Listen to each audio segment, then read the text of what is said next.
Well, are you ready for some unindoctrination? I hope so, because ready or not, here it comes. I see Billy trying to connect. He's noticed or said he was having some technical issues, but I think he's there. We'll bring him in just a minute. Let me go ahead and introduce him first. I'm Jeffrey Daugherty, the Christian Whistleblower, coming to you straight out of the heartland.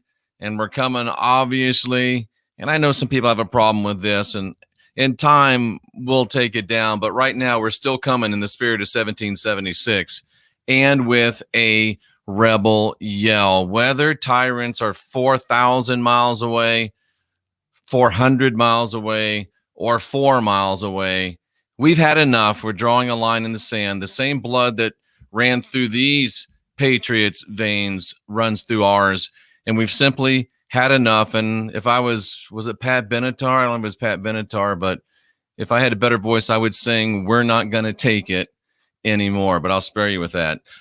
Billy Zig is the author of a very interesting book that I actually read. I think he was kind enough to send it to me free of charge, and it's called The Elusive Curve. I'm looking at his web. I want to look at the website and show you that, elusivecurve.com, and this is where you can get the book.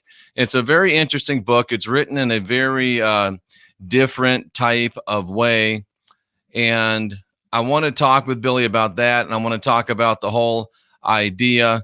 But this is the website. Let's get rid of that, unless you can join the nice mailing list. But this is his website. It's elusivecurve.com.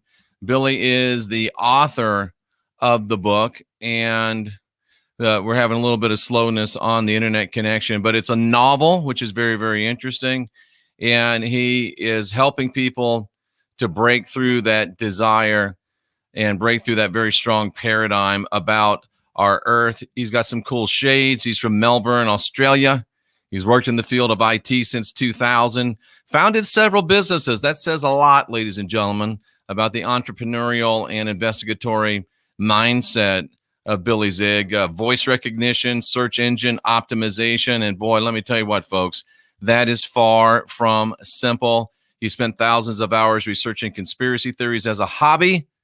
Many of them tuned into conspiracy fact. We've all been there. Latest topic, the shape of the earth. I like the way he puts that. While it involved thousands of hours of rigorous research and debate, after initially attempting to debunk the preposterous flat earth theory. That's a continuing theme as I move into this realm. And I don't know that I've heard anyone that hasn't been in that place. The book was spawned. He took pen to paper, wrote the book. Get a copy if you like an adventure that's strategically hidden amongst truth. You won't be disappointed, and I'm confident that you won't be disappointed. And I hadn't heard Billy's voice, and I heard his voice, and I thought, wow, that's a pretty cool accent, so we get to add that to the show. So without any further ado, ladies and gentlemen, in this corner, fighting out of Melbourne, Australia, the one, the only, the elusive curve man, Billy Zig. Hey there, Jeffrey. It's good to catch up with you. You know what? That was a brilliant introduction. And you're right. Everyone gets into this to debunk it. And if you don't... I did. Yeah, good. You got it. Because if the first thing, if someone tells you the earth's flat and someone says, oh, yes, of course it is, you just like walk away from that person. Like, what's if they haven't researched it and they're going to go straight into it? But having said that, I've had people that, like, it took me 7 months to break through all of that indoctrination, as you say. And once it took me 7 months rigorous research, as just read, and it was, oh, I love the way you did that. That was freaking brilliant. I have my moments, Billy. They're few and far between, but I have them. You have more than your moments, sir. You have more than your moments. And, you know, what you're doing and the way you're breaking people's thought process, just allowing them to think different, you know. Sorry, it's 3 a.m. here. Let me just get my Billy, I was up till 4 a.m. last night, and here I am. So it's interesting. I'm with you. Good. And what time is it for you now? It's lunchtime. It is 12:06 p.m., just afternoon. Right. I appreciate you doing this. I didn't realize that. We could have done it at a more convenient time. That's fine. That's fine. I'm a bit of a night owl anyway, and you do that being in IT. But I'm going back to debunking flat Earth. The first thing I thought was, this is ridiculous. It took me 7 months to finally accept it. But the strange thing is, you see videos within the first couple of weeks of researching flat Earth, those high altitude balloons, and it's flat as anything. And Neil deGrasse Tyson says that stuff is flat. And you still resist the truth, So it was a big moment, my hair stood on, and it was just like, you tear up, when you finally I did anyway, when I finally discovered what this was about. And maybe because I resisted so much, it meant a lot more to me as well. And I was a big heliocentric believer, all my life. I knew the model, so I resisted it probably even more. How could the Greeks be wrong was one of my biggest things, but now I know how wrong they were about a lot of things, in particular, even if you look at history, like, you've looked into Tartaria, and that's a very interesting topic in itself, isn't it? It is. And by the way, Dave from DITRH is in the chat room, and he was instrumental in helping me make the transition too. So nice to see Dave. Dave was, if anyone hasn't seen Dave's videos as part of the process, they've missed out, because you've got to see those short videos he puts out. I love both short videos and the longer, interviews, etc. Billy, let me say something before we go, just on that note. Dave's name is David Weiss, and there's unfortunately in our I call it the conspiratorium. I think I stole that from Steve Olson, but in our genre, in our community, a lot of times we want to say that everybody that is of a certain religious persuasion that starts with a J and ends with an H is a bad person. They're part of the cabal. They wrote the protocols. They're trying to get rid of us. And we just have to understand that not every person that is a Jewish person is a bad person. They're not all part of the cabal. Don't be stupid. Understand, open your mind. And I mean, Dave is I guess it would be, I don't know if he's a religious person or not, but he is, Jewish by birth, and he's one of the great truthers on the planet. So don't allow your mind to be poisoned by that poison. And I just wanted to put that out there. And please go ahead.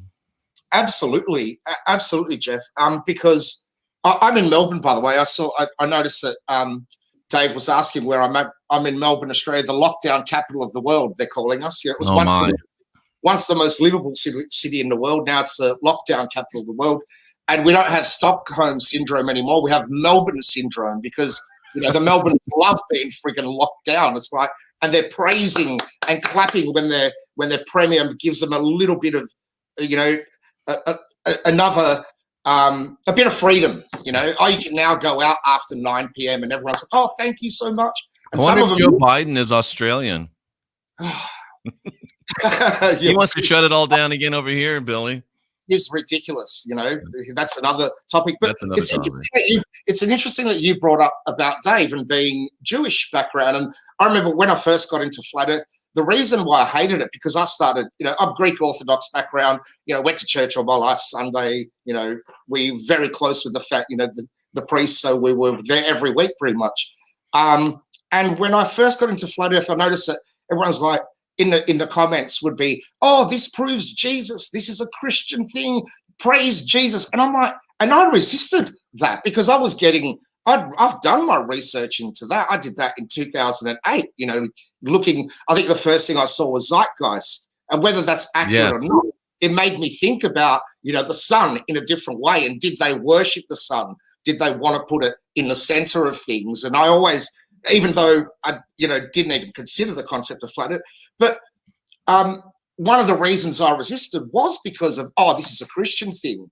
And then and to be honest, that's one of the what inspired me to write my book, because I wanted to write a book because after I did further research, I wanted to write a book that showed that every culture, religion, dynasty, they all, civilization, I should say, they all believed the earth was flat. They all said it. It was in the Kabbalah. It was in the, the Mayans said it.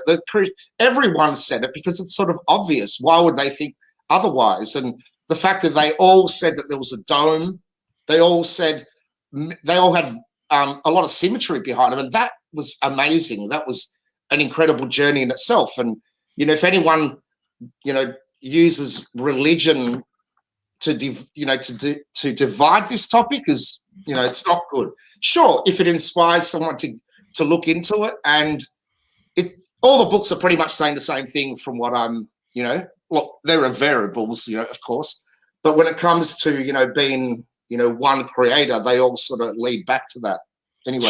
Sure. And on that note, let me just add, because I was on a show with Dave and a few other people, and I guess it was a debate, or it was a talk, but one of the people that was on there, I didn't know, was another great flat earth researcher that's done a lot of work, and he's probably forgotten a lot about people that about some of these subjects than I know, and that's Russian Vids. And we were on that show, and I made some comments about the Christianity, and he got triggered. Admittedly, he got offended. He came at me, and I am who I am. If somebody punches me, I'm gonna punch back, and I went back after him. But I want to give Russian Vids credit. I wrote him and said, hey, look, I know that we've had our differences, but I respect the way that you've studied. Let's see if we can put our differences aside and join together on this subject. And he wrote me back, said, yeah, I apologize. I got triggered. We're both the same. We get mad, but we feel better quickly. And Dave helped facilitate that a bit too. So,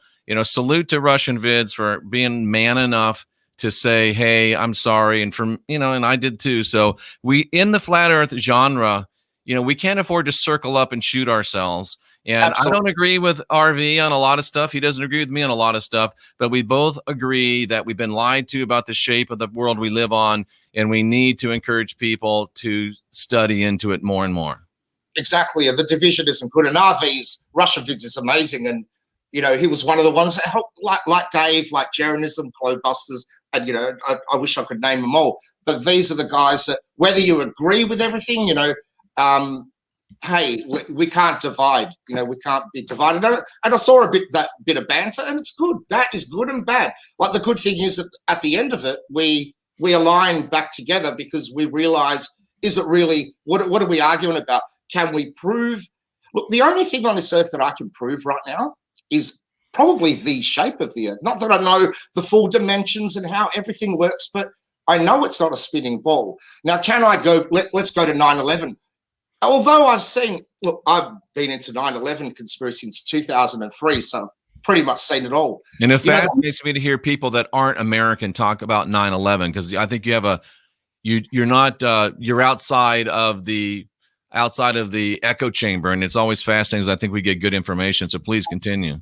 I was hook, line, and sinker in 9/11, because the night before I was living in Adelaide, I was flying to Sydney. So my wife was ironing my business shirts, and I had a flight 6 o'clock in the morning. So she called me. She was just like, Bill, come and look at this. So I'm watching the towers being hit. The first one got hit, then 10 minutes later, or whatever it was, the second one. I was hook, line, and sinker. I thought, I had 3 kids sleeping in their rooms. I was ready to go to war from Australia.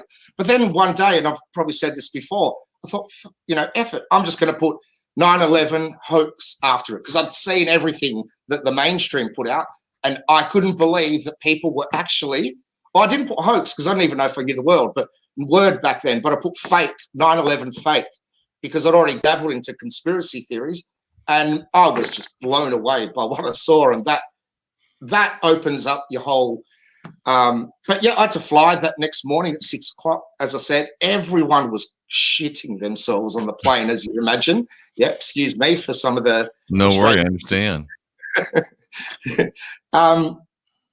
And yeah, that opens up a whole look, there are people that still can't get over that.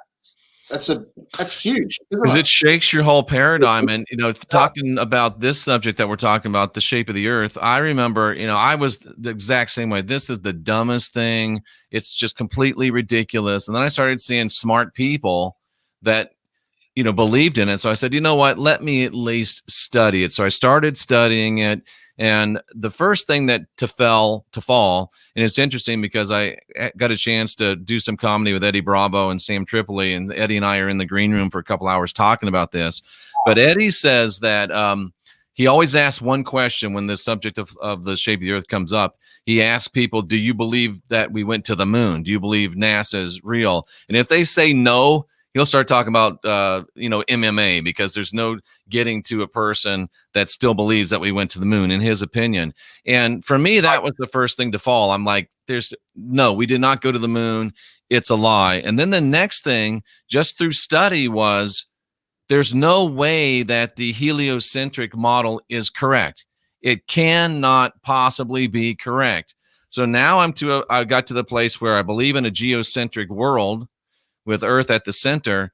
And I was studying the Greeks, like you say. And if you go back to Aristotle, and I believe Socrates as well, they said that we should not subject our powers of observation to the minds of education, but our what we believe should be shaped by our powers of observation. So I started observing, bought a PX1000, started observing, and as far as I can tell, this thing is flat. One thing I know for sure, it is not what they tell us, and my powers of observation tell me it's flat. So here I am. That is brilliant. And the reason, going back to the reason I sent you my book, it was probably a show I was watching, one of your shows in October last year, and you might have said something, or it was some thought that you allowed yourself, and I thought, man, this guy is ready to read my book. So I thought, bang, send me my book. And then about a week or two later, I was watching the show again, and you were like, Billy Z, that is an amazing book. And I'm like, oh man, you blew my mind. And I think you said that you bought a P1000 because of my book, and you were showing the P1000 online. And that was, on the live stream. And have you tested the P1000? How often have you? Yeah, I haven't done as much as I want to do on it, but just the fact that shows my seriousness, because if people know, a P1000 is not cheap.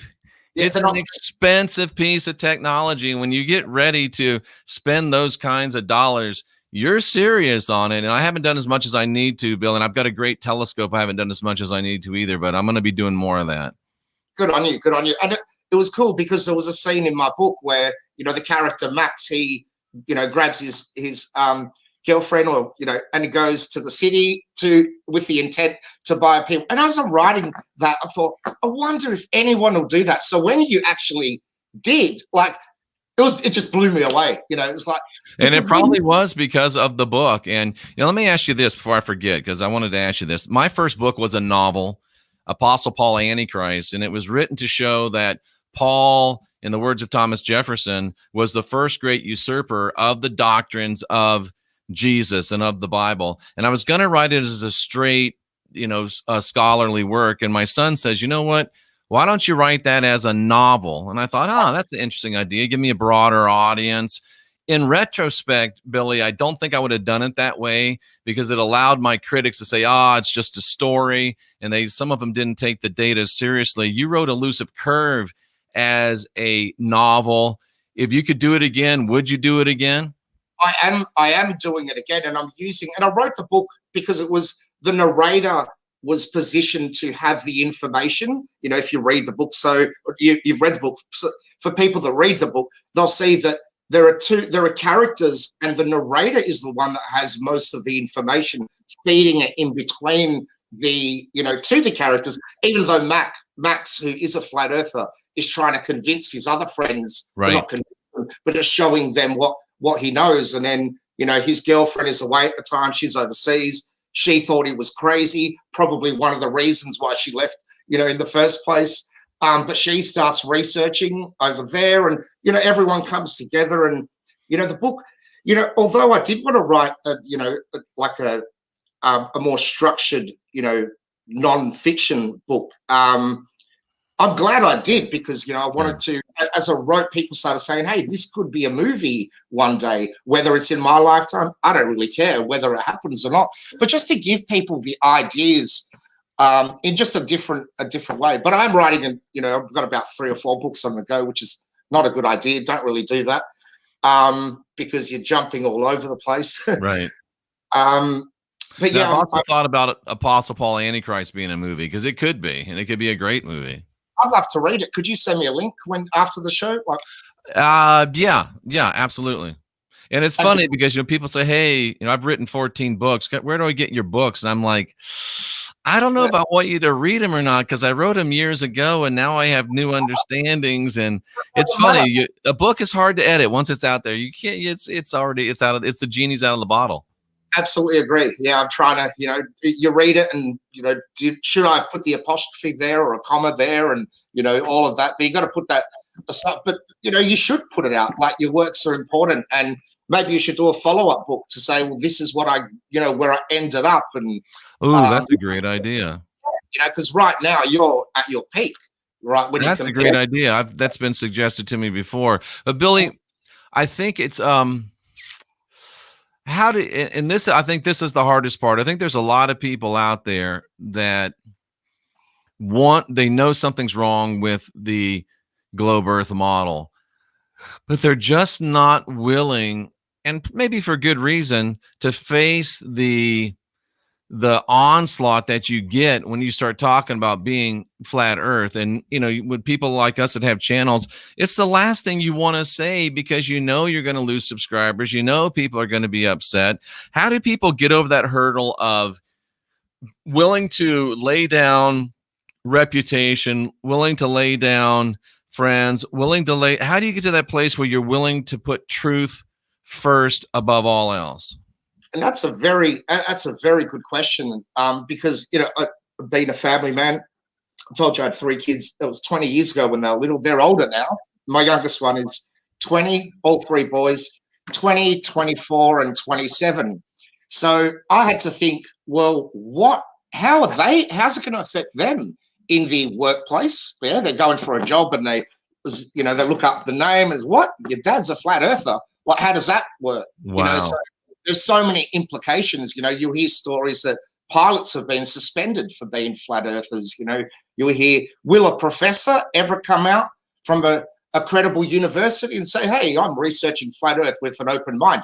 I don't think it's going to happen. It'll happen, but we've got to drive that. We've got to show them we need to be the ones that step up, and it's how we do it. I watch a lot of those, and I've been in recently.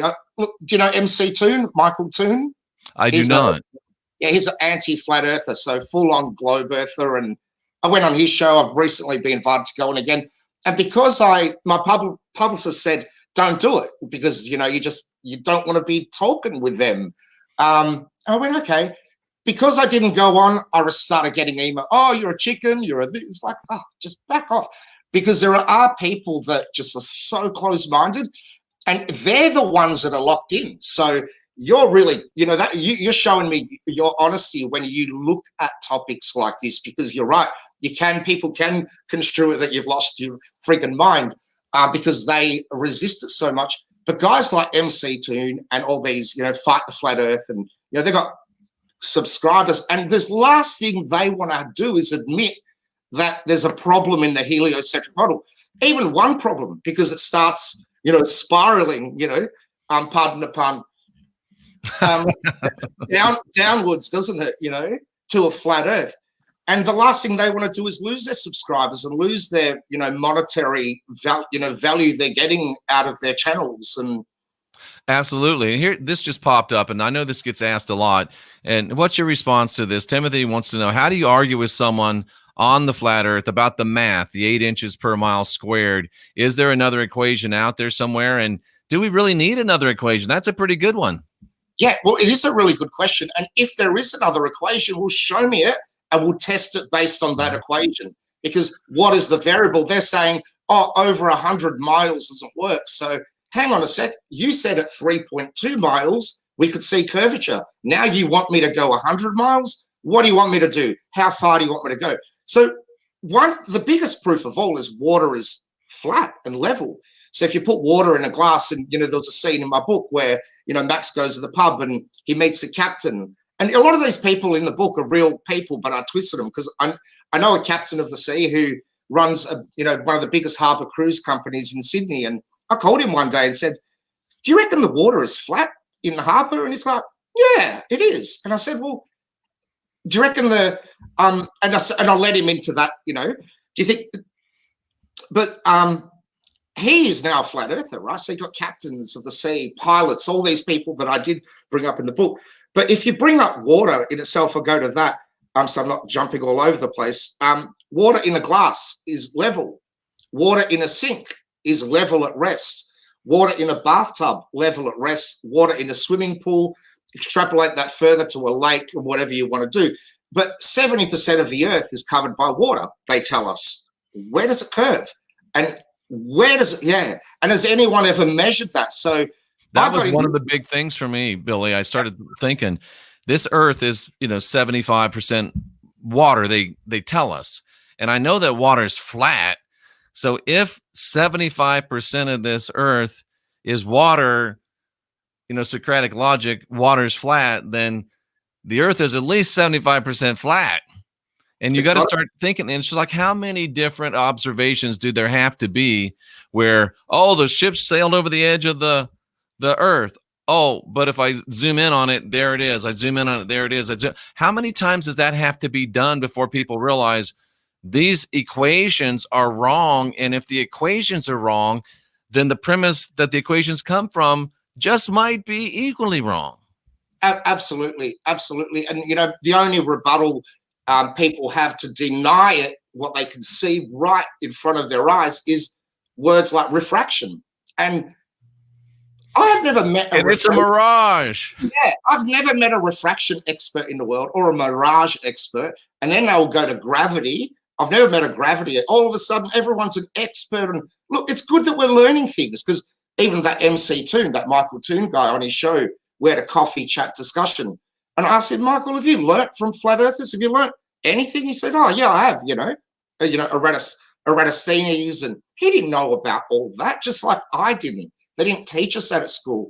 They didn't take us, for a class excursion to the beach to measure the curve, which if I was a science teacher or a geography teacher or any one of them, was the first thing you do. And they'd do it and repeat it, and it'd be done all around the world. And that would be a big thing. But they won't do that. They won't do that. And it's as somebody said in the chat, ask and reserve. It's just a lie so big that people can't imagine the enormity of such a lie. But it's funny, in our genre, that's what we do. But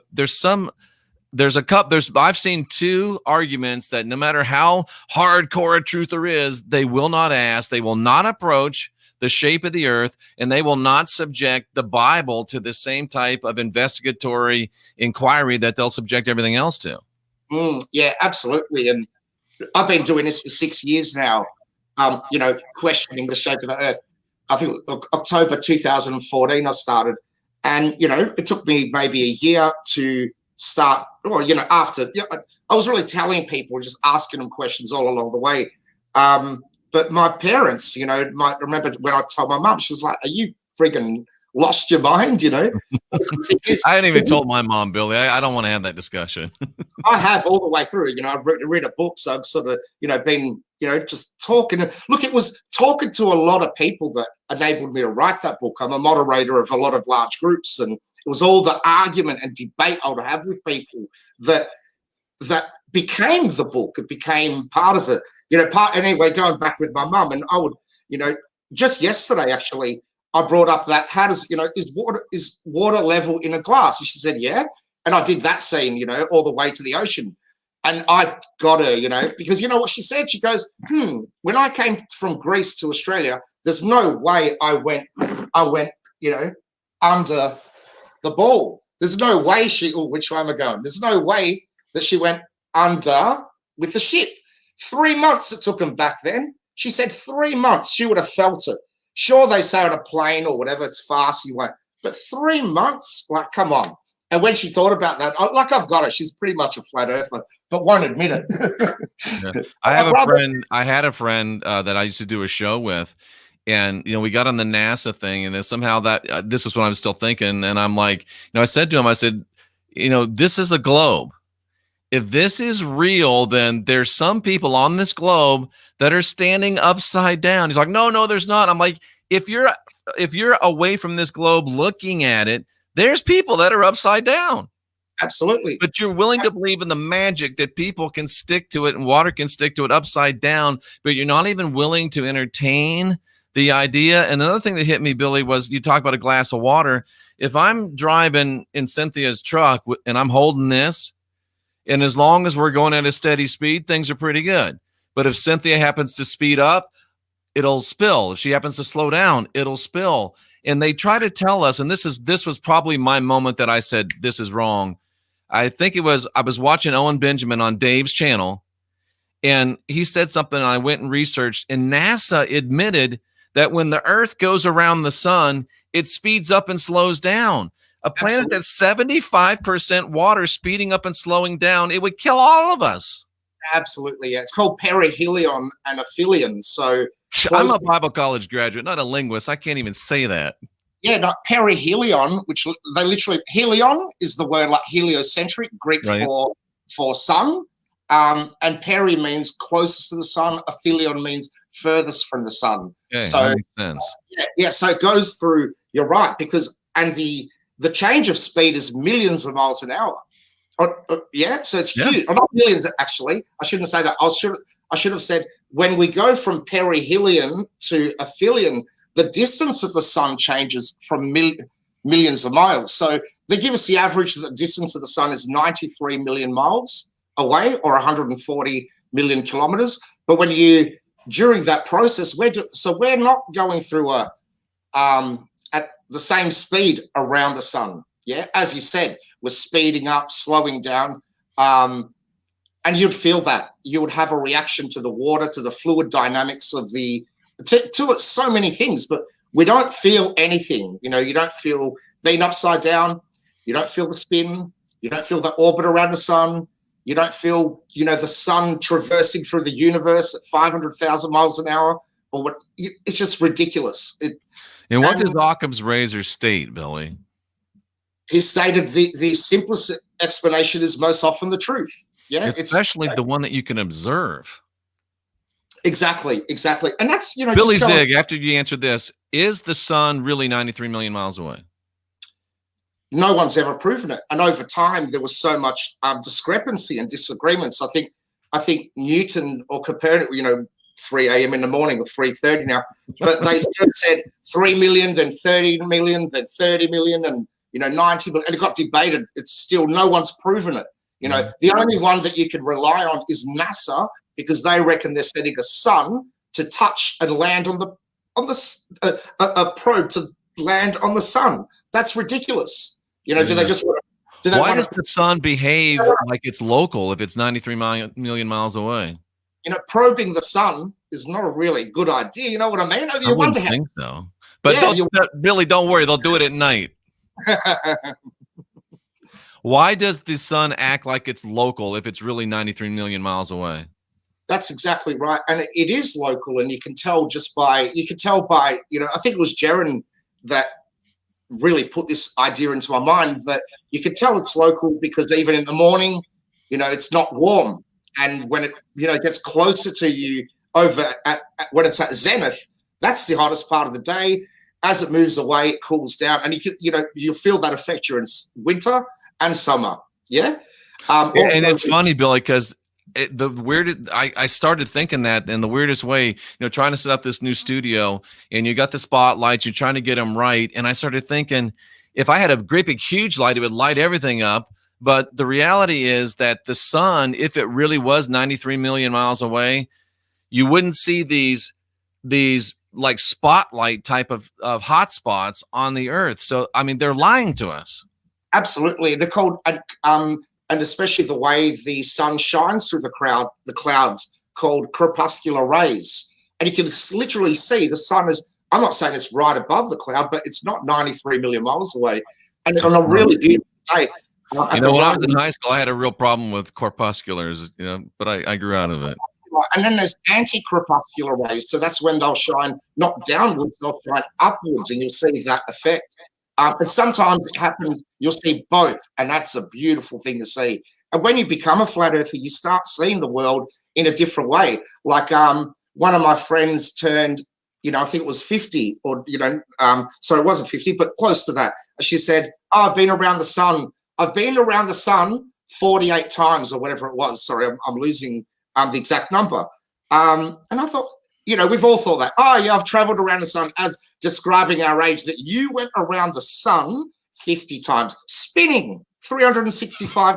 Yeah, think about that. Or did the sun pass you every day of your life? Yeah. So if for my age, 50 times 365, the sun passed me about 18,000 times a day.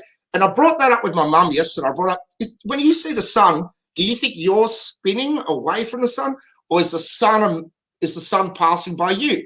And it was another ka-ching, just I could see her, I could not see because I haven't seen my mum for a couple of months because of lockdown. Right. And a lot. That's nothing. I've heard, the stories. Even David Weiss, he couldn't see his mum all year, and it's just this is just bullshit, to be honest. Yeah. Have you seen Dave's experiment that he did with the light moving away, and it gives you the same exact view as a setting sun? Absolutely, man. Absolutely. I follow Dave been following Dave for many years. I've sent him, I think he's read my book. I've sent him my book. All the big guys have sent my book. But yeah, absolutely. And you can see that. I live 700 meters away from the beach, which is about 1,000 feet or 1,200 feet. No, what is it? 2,100 feet it is. So to every meter, there are 3 feet, if anyone wants to know that. So about 2,100 feet. And I'll go there nearly every day, take some great footage. And what you see is that there's no way that the Greeks 2,500 years ago could have seen a boat going over the curve and realize how the freaking hell did they do that? How old was Aristotle anyway when he did that? My eyes at 50, there's no way I can do that. Was he like 20 years old, like really young? And does that mean I now have to believe a 20-year-old that drove, this to where it is now? Because the telescope wasn't invented till 2,000 years later by a guy named Hans Lippershey. Yeah. So How the heck did they know all this stuff? Yeah. There's an impossible. The more you research, the more you try and prove the globe, you become a flat earther. That's how it should be. You shouldn't go out and prove flat earth. No, learn by debunking flat earth. That's the best way to do it. Yeah. Because you should educate yourself on both models. And that's the most important thing.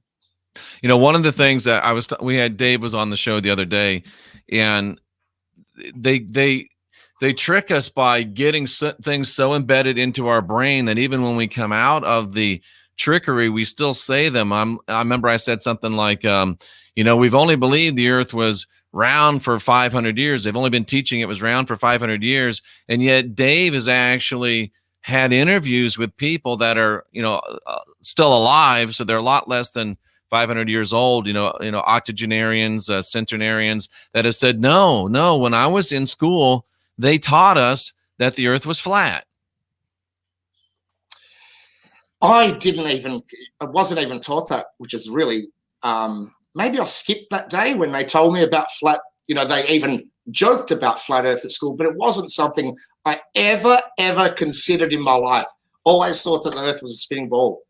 And I loved it. Me too. I loved it. I love the fact that, I never got into Star Trek and all that. So all that didn't really interest me, but just the complexity behind it all and the fact that you can't feel it, the fact that your mind can be tricked, right? That I'm in Australia, but I'm upside down, but I don't know it because of gravity, because everything, pulls to the center of the earth, and, up is up for everyone. Doesn't matter where you are. All of that is the trickery. And, we love NASA, funny that you brought up the moon landing, and when, interesting that you brought up the moon landings and questioning that. And I did that back in 1998.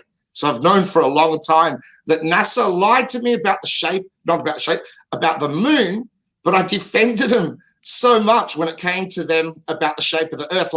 And that's like saying, like having a girlfriend or a boyfriend who has cheated on 50 women, and it, but he won't do it again. You know what I mean? That's just ridiculous. Oh, trust me now. That was 40 years ago. He won't never do it again. That's just, or a guy. And you know what happens, Billy Zig? Yeah, Britney exactly. Spears was right. Sooner or later, oops, I did it again. Well, they've been doing it all the way through. And when you realize, and when you have that realization that they did that to trick you about the shape of the earth, that's a big moment in your life. Like, what else did they lie about? That's why now I consider everything, things you talk about with the Bible. I may not agree. I love what you talk, I'd say 90% of I do, because when I look around and, now, when I look at, they talk about that the Son of God walks on water. We'll go to the beach when the sun is setting. That's a great point. That ray is walking right to you, and he's walking right to you. If someone's 5 kilometers that way, it'll walk up right to them. Their visual perspective will, you could argue, no, the sun, that line is coming directly to me. They could say, it is not, it's coming directly to me. Try and prove which one it is. Can you? No, you can't, because it's going to you both individually. And that's a trip in itself. That's a profound statement. It really is. It is. This world is freaking, the more you research and you allow yourself to think. I think it was my mum, mum's taught me a lot, because she taught me because they're really Christian. So, I debate this with them as well. And, but she said, I think in the Bible somewhere it says, oh, don't question everything. You should trust in, and then somewhere else it says, you should think. So which one is it, Ma? Tell me, yeah? Like, is this book verbatim? Should we believe because it's telling me to question things, especially when I started questioning other religions and looking at how every one of them is beautiful in their own way. And never say that to a really devout Christian, because they're like, no, you can't look at that. You got, it's like it's blasphemy. What they sort of tell you is right. A thought just hit me though, Billy. If the water's flat, it would be a whole lot easier for Jesus to walk on it. Then have to go up that hill, down. It's flat. It's easy for him. Beautiful. And that's one that I love bringing up with Christians that really defend this. And especially when you think about, there's an up and down in life, right? Up and down. And we've always been taught God is up, there's a devil down. Where is up and down? Where is God on a spinning ball? Yeah? Ooh. What, down is it up that way? Up that way? There's only one up. It doesn't say up is everywhere, yeah. There's no description of where is, so, but if you look at it on a level plane, well, there's up. There's only there. And literally, I think there's a guy, do you know Santos Bonacci? I do. Yep. I've been following him for maybe 10, 12 years. And I remember he resisted flat earth as well. And I remember the day when he broke through, and I was not a flat earther. And I'm literally, what? This guy's insane. Not another one that's becoming a flat, not another one of the, the people who I've followed for years is becoming a flat earth. But an interesting thing he said, if you point around you or like that, do a 360, you're literally pointing to everyone on this earth. Yeah, and that's profound if you think about that. But on a ball, you're pointing out in space, aren't you? But look around you, and that's why we have that comment. Look and it around. Separates us, doesn't it? If we had that thought, it makes us feel very separate. Excuse me, very separate. Oh, no worries. And I was going to say, I love the background, the flags, by the way, the rebel in particular. Say that again. I love the flags you've got on your wall in the background, by the way, the rebel flag in particular. Those will go away, but Billy, I just got to the point where, they're burning down our cities. They're trying to tell us we're all horrible, evil, rotten people. America was started by bad guys. The guys in the South are even worse. And I just got to the point, they can fly their flags and they can run their statements. But man, you know what? I am proud of the American patriots. And I'm proud of the Southern patriots. I'm a Southerner. And people don't know this, but the people that believe in that flag are the same people that believed in that flag. The rebel flag was designed by people that thought that we had gotten too far away from this one. So it's become this, it's the same, all of this nonsense. Oh, if you see that flag, it means racism. No, it does not. So I just said, I'm sick of it. I'm tired of it. I'm not going to allow my culture to be sublimated anymore. And it's also a signal of, hey, listen, you have pissed us off. And when you piss off the silent majority and they're locked and loaded, it's probably not a good idea. Exactly. And the funny thing with the rebel flag that we call it here, so you call it the Southern Sorry, give me the It's actually the Confederate battle flag of Northern Virginia, but it has morphed to be the accepted emblem of the Confederate States of America. So it's the rebel flag. You're right. It's the flag of the United or of the states of the Confederacy. That's very interesting because when I was, about 14, I was, we're in a The gang. Confederate States of America. That's what escaped me.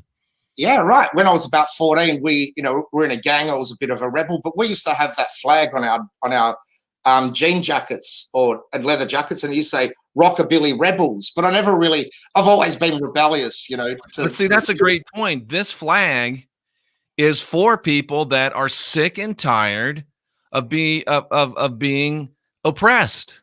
I was always sick of it, And that makes me so proud, Billy, that you're over there in Australia, realizing that things are going wrong. You're rebelling against the system, and you chose to use our flag of my heritage.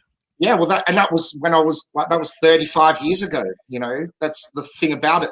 And, that's what really gets me at the moment, that we are oppressed. Like, look at Melbourne. We've been in lockdown. I don't know if you know, for 3 months, man, in a stage 4 lockdown, right?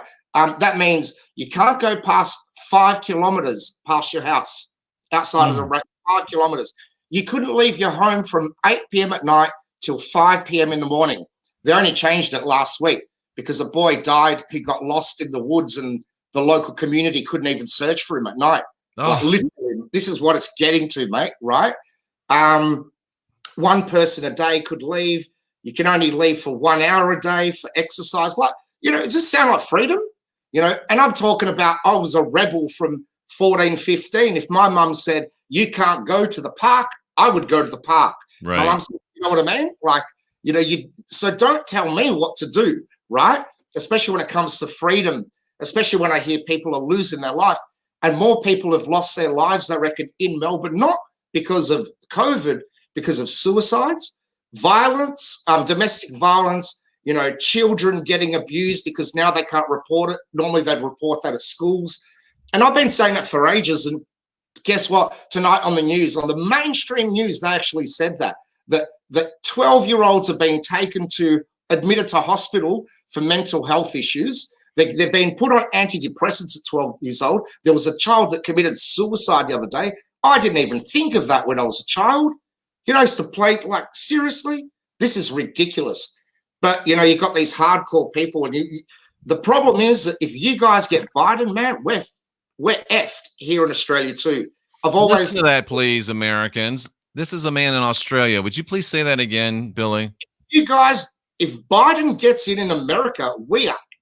Can I say? No, you can. We're fucked. We are fucked, mate. And we've known that all along, not just with Biden. We know if America falls, man, Australia falls too. We've known that. I've known that all my life, right? So if anyone tries to make up that that's a new type of right-wing paradigm, like, get the fuck out of here. Yeah, our freedom is on the line. I heard part of what Biden said, and he wants to knock down buildings and build these mega cities. And what are you doing, mate? He's got this futuristic vision, 2030 agenda in his mind, because that's what they always programmed us with the Jetsons and all that crappy, those cities that they want that are all automated and pretty much smart cities. Have you heard of the smart cities they want to do? Yeah. And they're ready to do that. And what they're doing to you guys in America, like with the bushfires, to set new super trains and all, fast trains or whatever, they're doing it here too. If you look at the actual pathway where all our bushfires occurred only 9 months ago, our government was fighting bushfires. Now they're actually making plans on this new railway that's going up all of a sudden, so they've already made plans. If you look at what a coincidence, Billy. Just a coincidence, isn't it? It is. And yeah, and people talk about, like, I just don't know. I mean, the debate last night was an interesting debate, but I mean, just the one thing that, people here, they don't like Donald Trump's personality. He's too this, he's too that. But never before have we had a man in the presidential office. He stood, Biden's like, it's a global warming. You're burning down the California's on fire, man, the thing.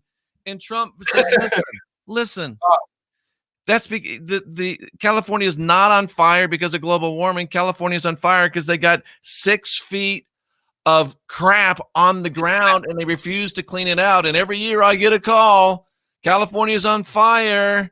And Donald Trump wanted to say, guess what, Gavin, clean up your damn forest or I'm not taking your calls anymore. It's just common sense. It can't be said anymore. The fires are not from global warming. They're because California won't manage their forests. Absolutely. And they want your land to build their speed rail so they can make sure that when you only go 5 kilometers away, if you're going more than 5 kilometers away, we're going to put you in a government train and we're going to have 5G all the way so we'll know exactly where you are all the time.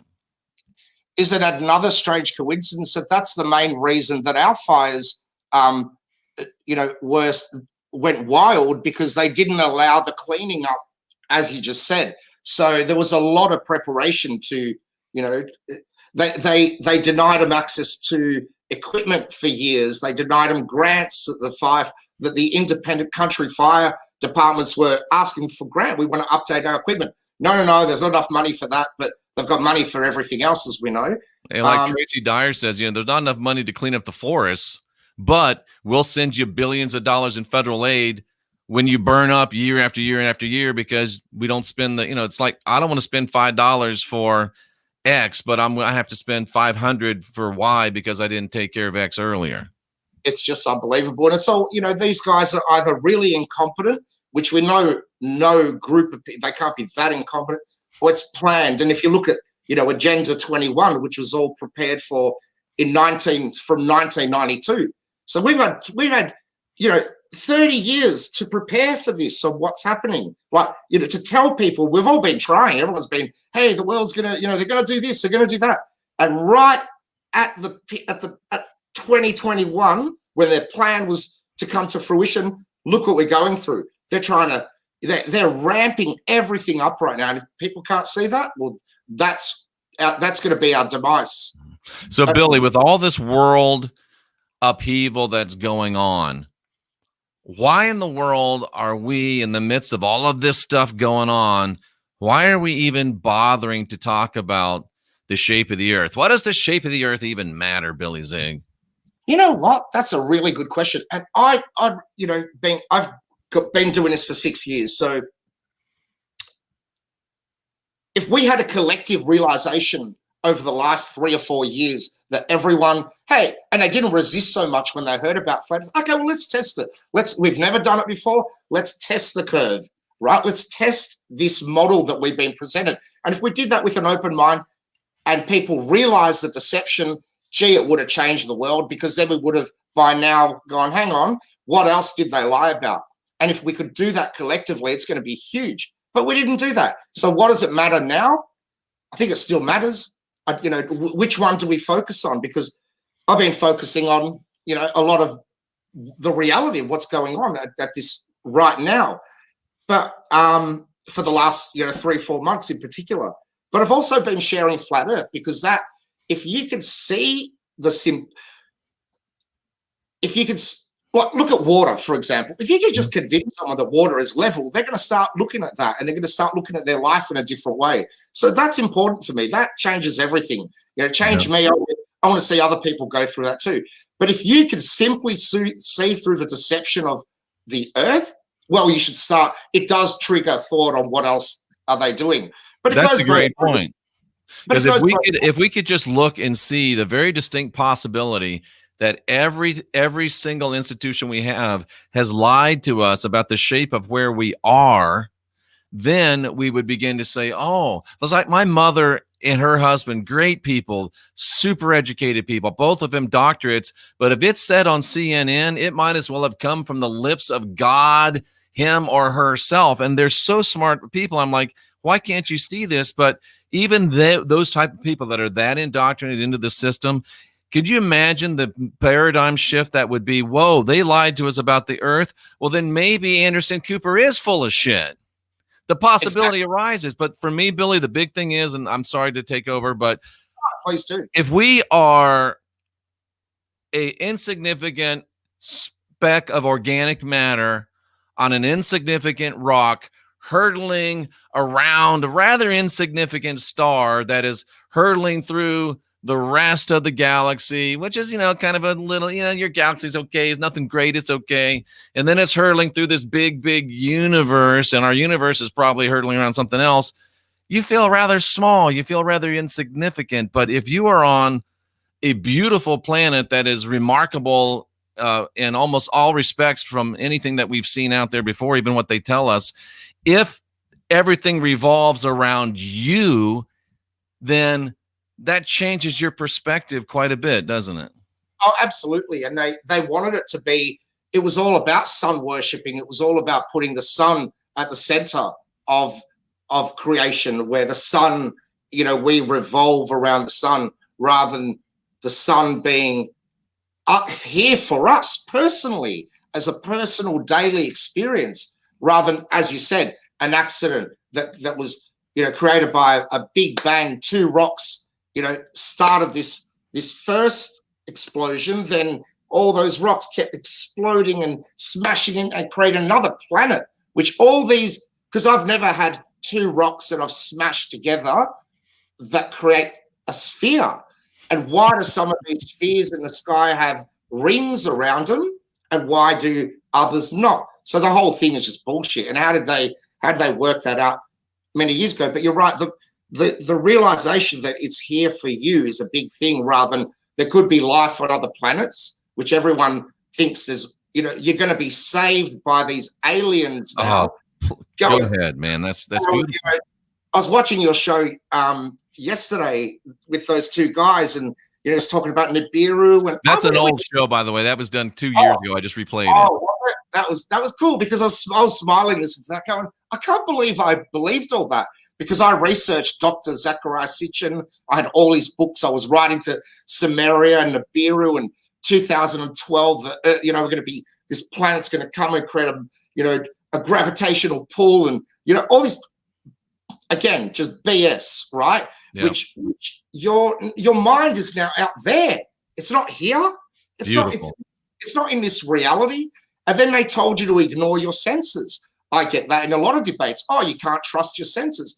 Are you serious, man? Go. Well, Billy, if you can't even trust your senses, then how can you trust your intuition that tells you you're divine, sovereign, and free, and you're not born with original sin, and the very best you can hope for is to be a sinner saved by grace, a slave to a church, just like they want you to be a slave to a government. No more, baby.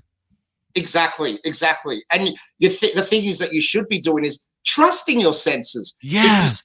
If you smell smoke, there could be a fire. If you're crossing the road and you hear a car, it could be coming along. Do we ignore all those senses? If you walk up and there's my stove has got a flame burning, do I ignore the heat as I'm getting closer, or do I just go, no, there's some science that'll, it's just ridiculous, right? People have really just got to let that go and just research it. If anyone can prove the earth is a spinning ball, I will unpublish this book. All right? That's my challenge. Do it. I'll unpublish it. And it's not as if it makes me money anyway. Like it's wasn't for that, right? I've given away more books that I've sold because I love doing it. It was, So it's never about money. It's about just helping someone. Even if one person wakes up through what you do and they go and tell 10 and they go and tell 10, we'll get through this. There's no way they can stop this. That's why they tried to flatten the curve. They literally put it in your face what they were doing. I've wondered about that a few times. I've started to make a show about that because that's probably part of their mockery. What's it called? Where they say we told them so that they won't have to take the guilt. What's that called? It's part of their disclosure, isn't it? And releasing their karma that I told you so. Yep. So it is all about flattening the curve, and it's so great, Billy. I'm so glad that you said that. They've got us to the point where plausible deniability is what I was looking for. They've got us to the point where we can go out and look at the ocean and it's flat. We can go up on top of a mountain and it's flat. Me, Fluid, so the power of cognitive dissonance. I have 1,000 hours of flight in a C-130. I've even ridden in the back of an F-15 inverted, looking down, and it's flat, but still, oh no. If you believe in the flat earth, you're crazy. If you don't take anything else from this program or from this channel, please take this. Trust yourself. Believe yourself. You've got all you need to get done what you need to get done. Yeah, that's so beautiful, because we do have what we need. We appeal to authority. We think, no, those guys are so smart. They know it all. They figured it out. But no, they haven't. And they're afraid to say it, because the smarter you are, the less inclined you are to come out and go, I don't know. And to say I don't know is they're big words. Like, I don't know. I don't know how the earth spin. So what? Go and research it. But don't go out and say, oh, the other people have proved it before me. I don't need to go research it. Just go and think about life, because once you piece it together, and with a lot of your viewers, they've already done, you've set the path for them. Like, this is the final. Once you connect the dots with flat earth, you're just like, everything changes. For some reason, where did the space shuttles go? That's a good one, isn't it? Because I always thought they went to space, but I think they're landing in the water somewhere. And David's done some great presentations. Even Jaron did one where he showed the space shuttle on top of the rocket, and the linchpin is like this. It wouldn't even hold a car to it, But this thing's traveling 17,000 miles an hour with this on top of it that weighs 50,000 tons or whatever it is, and that's holding it, really? And then it releases it, and the shuttle goes, like, it's going in the water. It's probably going to Bermuda Triangle, which is why they told you, don't go to Bermuda Triangle, you'll fall down and ships disappear. And that's a good trick. Ooh, God, that's another good one, Billy. You're bringing, and Cynthia in the chat room says, there's a graveyard in the ocean, a aircraft graveyard in the ocean. It's probably got some space shuttles on it. Yeah, it's a good trick. It's like, to your kids, don't go into that room, there's spiders in there. Like, they'll never go in there. By the way, Billy, I'm from Florida, and if you're looking at the geography of the state of Florida, they take off up by it's Cape Canaveral. It's up around Titusville, and the son of a gun, the Bermuda Triangle is just directly south. There, guys. It's perfect spot, isn't it? Like, look at it. I've never heard that anywhere before. That's a great thought. And these are not my original thoughts. I heard that from other in the flat earth community. I think it was Dave would have said that, and Jaron, and Bob from Globebusters and all the other Iru and all of them. But yeah, it makes you wonder, doesn't it? It's a good thing. It's a good trick, isn't it? And people say, why would they lie about the shape of the earth? And I know what you said about the spiritual side of it. That's big, but they've got more motives, and they've always got multiple motives when they do something. They never do it for one reason. And I wrote in my book that if you think about a ball and it only has so much surface area, right? If you flatten out this ball, it's only got so much surface area. But if the earth is flat, there's a possibility that there's more land out there. And what if there is? And what if that's what they're hiding? So bye all of this overpopulation. We got to get rid of some people. Yeah, and our the treasurer in Australia, his name is Josh Frydenberg, and when he got elected or whatever, and guess what he did? The second day guess where he went? What would you do? You just got elected. You're now the treasurer of Australia. Big position, big budget. You got to look after, big responsibility. When the prime minister goes away, you're in charge. Guess where he went? He went to Antarctica the day after he got elected. That's really strange. Guess how long it took him? He went there and he came back in one day. Why would you go somewhere, travel 8 hours, 10 hours, stay there for a couple of hours and come back? I would do that if it was an important business meeting in Australia, but to Antarctica? What were you doing there? Yeah, and what do you speculate that he was doing? I really don't know. There's something there because the Pope went there. You get every big official, they get elected and they go to Antarctica.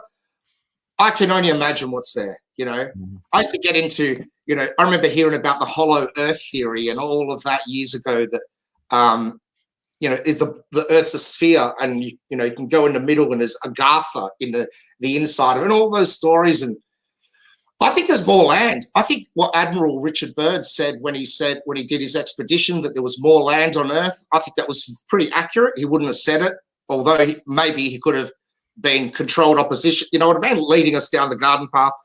But I don't think so. I think there's some truth to that. I think we don't know. Well, if they're lying about the shape of the Earth, everything else is on the table. And Billy, aliens. Oh, everybody knows that aliens are from out in space, and some of them are bad, so you got to be really afraid of them. But some of them are good, and you can't save yourself. Maybe the aliens will save you. But if the Earth is a great big flat plane, and the aliens, quote unquote, are just from another section we don't know about, then they're not so scary. Exactly. And if you think about the real meaning the real word for the meaning behind the etymology of the word alien, so alien, L-I-E-N, is someone who owns land, right? So an alien, anything with beautiful. a name.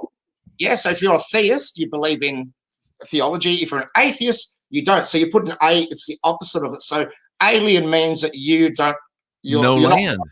Land. You're not from this land. Literally, you're from other land. You don't have the rights to. So it makes more sense to me that, maybe, I used to wonder as a kid, where do Chinese people come from? How come that, maybe they did come from other lands. Maybe they did. Like maybe that's, who knows? But I don't believe in the theory of evolution that we evolved like that, over millions and billions of years. That crazy thought, Billy. And we'll wind up with this because I know it's early for you. Cynthia, my partner in life, soon to be, we're going to be married, and I start thinking, am I destined for this? Is this part of what I'm supposed to do and supposed to be? Because her stepfather, was Admiral Byrd's yeoman. Wow. My dad was on the USS Henderson, which was part of Byrd's flotilla that went to Antarctica. Wow. That is incredible. I think you were. I don't believe in coincidences, man. I think everything's set up to work out eventually. Like when the truth will always, there's a brilliant saying, and I've got it in my book. There are three things you can't hide: the sun, the moon, and the truth. Right? The things will eventually unfold, and weird things happen to make that unfold. Who drives it? I don't know, man. That's the big question.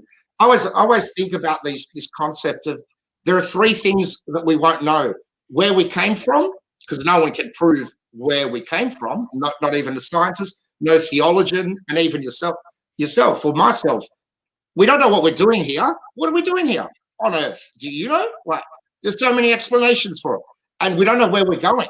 So they're the three. We don't know where we came from, we don't know what we're doing here, and we don't know where we're going. Well, what the heck do we really know, if you think of it like that as well?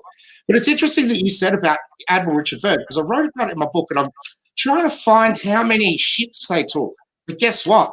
And, you're going to love this, and you should listen. Like, Russian Vids is awesome. You know why?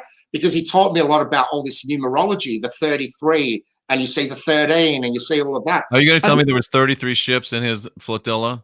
That's exactly right, my friend. Wow. That's what I'm going to find right now. And I wrote it in my book. Gee, I wish I tagged this because it was really interesting that, he went there and there's 33 ships and 1,300 men and, 13 aircraft. Like, it's literally, who knows what they're doing. But they could have added that in to lie about it because they love putting their signature around. It doesn't mean the story's not true. Do you see what I'm saying? Absolutely. It just means they twisted the numbers. How did they know there was 1,300 and there wasn't 1,295 men? Right. 30, yeah. Do you know what I'm saying? But Billy, tell us again where people can get your information, and leave us with, if you would, a final thought of your life before embracing the idea that the Earth really is flat and stationary and at the center of the universe, and what your life, maybe the biggest thing that it has made a change in your life that is actually real and has made a change in your life. That's a really freaking good question and hard to answer because I've never, I've put thought into it, but never together like that. But I was the same person as before, but I was more not money focused, but I was, passionate in business and, got to do this. And, you start realizing how short life is when you put it all into perspective. And now I would rather focus, I'd rather not have money and be happy than have a lot of money and not be happy. And it taught me that. It taught me look, I think nature is the most important thing. I love natural science, and it's connected me with animals more. It's connected me with It's so amazing to listen to you because it's the same. It just sounds like me talking. Oh, and that's the same experiences. I used to look at my cat as just a possession, but once I started looking at this, I'm like, this is actually a sentient being that has, a soul, and you don't own that cat. That cat is your friend. He's your partner. Absolutely. And just even an ant, even every creature. That's true. I won't step on an ant now. If I'm not going to kill myself if I do, but I try to go out of my way to respect all life. Absolutely. I had a friend that came over with his son, and he's like 10 years old, and he's stomping on the ants, and I'm like, stop it, what are you doing? And he looked at me and said, you're killing them, they're just trying to go from there to there. And he looked at me, and I've changed that kid, because just little things like that, right? And then you see people behaving differently. And look, we're all, imagine, as you said before, that what I went through, you went through. Imagine if 7 billion people went through that, and we all went, wow. And that's the last thing they want to do. The last thing they want is us to collectively go, hey, why are we fighting in war? Why are we fighting with religion? Why, just put that aside. Let's just work out the fundamentals of nature. That's the most important thing. I think God wanted us to see what we're seeing. Otherwise, he would have blinded us by it. He would have put us on a ball that you'd never work out, right? And I don't believe that. I believe if this was built for you to see what you see, yeah? No trickery of, there's a boat, but it's over the curve, but I can see it, but it's still over the curve. And, as we said, the spinning and all the other, ridiculous notion that takes us away from our senses, our true meaning of what we're friggin' doing here, which will never work out. But maybe we are here to try and work it out, but they're stopping us. So imagine, some people say that we live in a simulation. And if that's the case, if it was, which I think it's bullshit, because they're just trying to get away from there could be a God. But hey, if it's a simulation, who made the simulation? Well, that person is God. But anyway, if this was just a game, as I think Mark Sargent says, it's a game. Well, if it's a game, I reckon God wouldn't put just a one-level game. He'd put multiple levels, right? So you complete this level just like in a real game that you play on a computer. And if you don't complete this level, you do it again. And if we're always in this first level and can't get a level 2, that's a bloody good way to stooge someone. Do you know what I mean? Yeah. Yeah, and they've done that. They've stopped us from going to level 2 in a way where we would be more enlightened. Like, we're going to go to level 2, and whatever happens, they go, if you're not ready, you're never going to get there anyway. So it's kind of this circular. And it's funny, Billy, because you mentioned the games. And I remember old school. I wasn't really a gamer, but I know if you went to the Frogger machine or the Pac-Man or whatever, they always had on there at the top of the list who had the best scores. Yes. Oh, I want to be that guy. So if they keep us ignorant, then they get to be the guy and the girl that's on the top of the heap. Billy, I really appreciate you being here. Fantastic stuff. It's really helped me refine some of my perspectives. And I mean, just talking to you has made me feel better. You're very encouraging, and I really appreciate your work. The website is elusivecurve.com. His YouTube channel is also linked in the information box. Billy, thanks so much for getting up early. I feel really bad for doing that. Thanks for being here. Thanks for your hard work. And thanks for being a strong part of our growing community. Oh, Jeff, man, this has been an amazing experience for me, actually, because, yeah, I just love getting out and telling people about what I've learned. Challenge it. Everyone should challenge what they hear. Don't believe everything you hear from. Go and do your own investigation. But I've set up if you don't mind, I don't want to. No, please do. I've set up a discount code for anyone that does go on the website, and I've done it as mailman. So if anyone enters the voucher code mailman, they'll get a 25% discount off the book, if that's okay. That's fantastic. Thank you, Billy. And he's referring to the fact that no matter what, rain, snow, sleet, dark of night, trolls, all of the opposition, I am your mailman. I will continue to keep my appointed rounds. He's Billy Zig, author of The Elusive Curve. I'm Jeffrey Daugherty, the Christian Whistleblower, and you've got mail. Thanks for being here, Billy. We appreciate it. Thank you, Jeffrey. God bless. Bye-bye.